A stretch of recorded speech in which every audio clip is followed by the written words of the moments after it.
duubabka dhaqanka ee gobolka Hiiraan oo isugu jira ugaasyada gobolada iyo salaadiinta ayaa kulan wada tashi maanta ku yeeshay magaalada Muqdisho waxaana kulanka ay diiradda ku saareen xaaladda guud ee dalka gaar ahaan midda gobolka Hiiraan si gaar ah waxay uga hadleen xaaladda amni xumada iyo tan abaaraha ba'an ee dalka ka jirta gaar ahaan gobolka Hiiraan oo saameyn ay ku yeelatay abaarta dalka ka jira nolosha dadka duunyada iyo wax soo saarka beeraha ee gobolka waxaana gogasha kulanka duubabka dhaqanka gobolka Hiiraan u fidiyay ugaas Cabdiraxmaan ugaas Cabdulaahi ugaaska beesha Gaaljecel waxaana suuro galiyay kulanka aadan Cabdulaahi aadan Noorad oo kamid ah qurba joogta Soomaaliyeed ugu horeyn waxa kulanka ka hadlay nabadoon Cabdiraxmaan Sheekh Axmed Sheekh Xasan Barsane waxaan u mahadcelinayaa Ilaahay subhanahu wa ta'ala halkan suqay keenay sidoo kale waxaan u mahadcelinayaa ugaas Cabdiraxmaan ugaas Cabdulaahi oo isagu noo suuro galiyay gogashan qiimaha iyo qaayaha badan leh sidoo kale waxaan u mahadcelinayaa ugaasyada iyo wabarada iyo salaadiinta ka soo qayb gashay kulankani ee ku aadan dhibaatada aan feysay dalka Soomaaliya gaar ahaan Hirshabeelle gobolka Hiiraan iyo degmooyinkiisa oo dhan waxaan idin leeyahay soo dhawaada waa mahadsantihiin kulanka ay yeesheen duubabka dhaqanka gobolka Hiiraan waxa laga soo saaray warmurtiyeed lagaga hadlay xaaladda abaarta daran amni xumada nabadeynta iyo midnimada bulshada waa kan Islow Axmed Maxamuud Cumar oo saxaafadda u aqriyay war saxaafadeedka ay soo saareen duubabka dhaqanka gobolka Hiiraan bismillaahir rahmaanir rahiim warmurtiyeed annagoo ah duubabka dhaqanka ee gobolka Hiiraan waxaan kulan wada tashi ah aan ku yeelanay maanta oo ay taariikhdu tahay 16 bisha Janaayo 2026 magaalada Muqdisho kulankaas oo aan ku falanqeynay xaaladda guud ee dalka iyo taas oo aan si gaar ah ugu falanqeynay amni xumada iyo abaaraha ba'an waxaan si midaysan u soo saarnay warmurtiyeedkan soo socda waxaan si adag u cambaareynaa dhammaan falalka lidiga ku ah amniga nabadda iyo wada noolaanshaha bulshada kuwaas oo si toos ah u waxyeeleynaya nolosha shacabka waxaan ku baaqaynaa in la xoojiyo wada shaqaynta u dhaxaysa dhaqanka culimada iyo hay'adaha amniga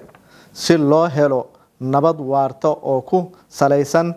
cadaalad iyo isku tanaasul waxaan si qoto dheer uga digaynaa halista abaaraha ba'an ee ka jira gobolka Hiiraan taas oo saameyn culus ku yeelatay dadka duunyada iyo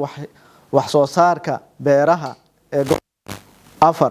waxaan si qoto dheer uga digaynaa halista abaarta ba'an ee ka jirta gobolka Hiiraan taas oo saameyn culus ku yeelatay dadka duunyada iyo wax soo saarka beeraha ee gobolka waxaan ugu baaqaynaa dowladda federaalka Soomaaliya dowlad goboleedka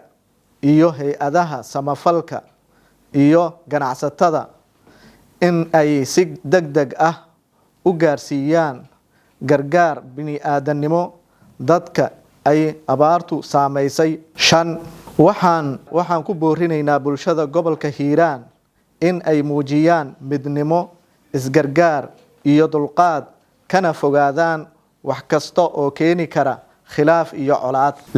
ugaasyada iyo wabaradu iyo salaadiinta waxay ballan qaadayaan in ay si wadajir ah uga shaqayn doonaan nabadeynta wacyigelinta bulshada iyo xalinta khilaafaadka iyaga oo maraya wado ku salaysan shareecada iyo dhaqanka suuban waxaan mahadcelin gaar ah u jeedinaynaa ugaaska gogasha fuliyay isla markaana suuro galiyay in wada tashi miro dhal ah lagu qabto jawi nabadeed ugaas Cabdiraxmaan ugaas Cabdulaahi ugaas Maxamed sidoo kale waxaan si weyn ugu mahadcelinaynaa qabanqaabiyaha kulanka mudane aadan Cabdulaahi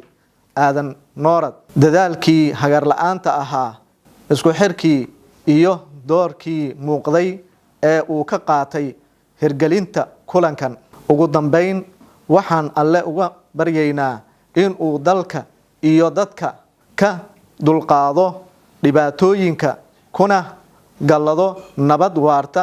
roob naxariis leh iyo barwaaqo. aadan cabdulaahi aadan noorod oo ah shaqsiga suuro geliyey kulanka duubabka dhaqanka gobolka hiiraan ayaa dhankiisa goobta ka hadlay.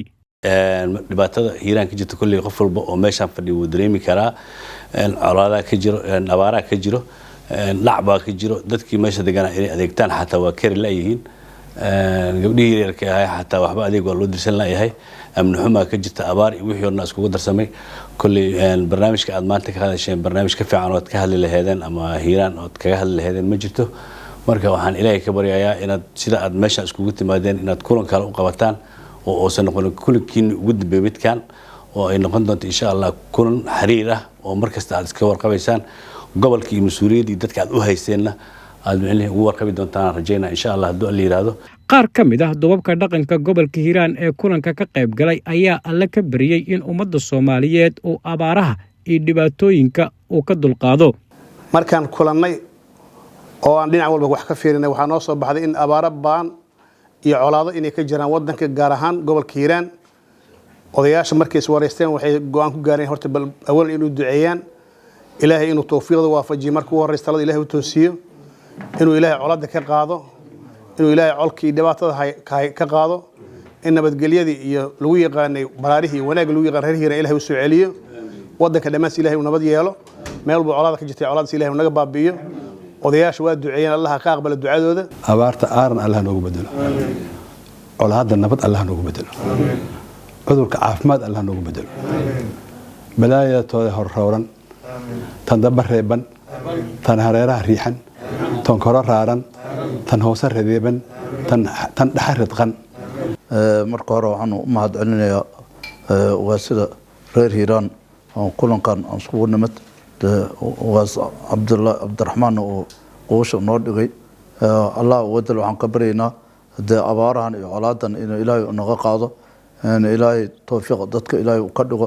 masiibada socotaan ilaahay wax noogu daran. ugu dambeyntii waxaa kulanka isugu yimaadeen duubabka dhaqanka gobolka hiiraan islamarkaana gogoshaasi uu fidiyey ka hadlay ugaas cabdiraxmaan ugaas cabdulaahi oo ah ugaaska beesha gaaljecel. dhammaantiin ajar iyo xasanaadna Allah idinka siiyo. intii maanta ka soo qayb gashay golahan intii ka soo qayb gashay oo maanta ku ducayseen Allah ka aqbalo. ilaahay wadan ku baryaynaa naga aqbal. ilaahay waa abaarta naga bixi. ilaahay rabbiyo colka iyo jajabka iyo qashinka dhibaatada dadka shaqeynaa la sheegaa ilaahay uu soo hanuuni rabbiyo ilaahay uu soo hanuuni ilaahay rabbiyo amurahayna sahal ilaahay rabbiyo dadkayna toosi ilaahay wadaan ku baryaynaa nabad iyo caafimaad iyo barwaaqo iyo roob ilaahay nasii rabbiyo. Cabdi Casiis, OK, Universal TV, Muqdisho.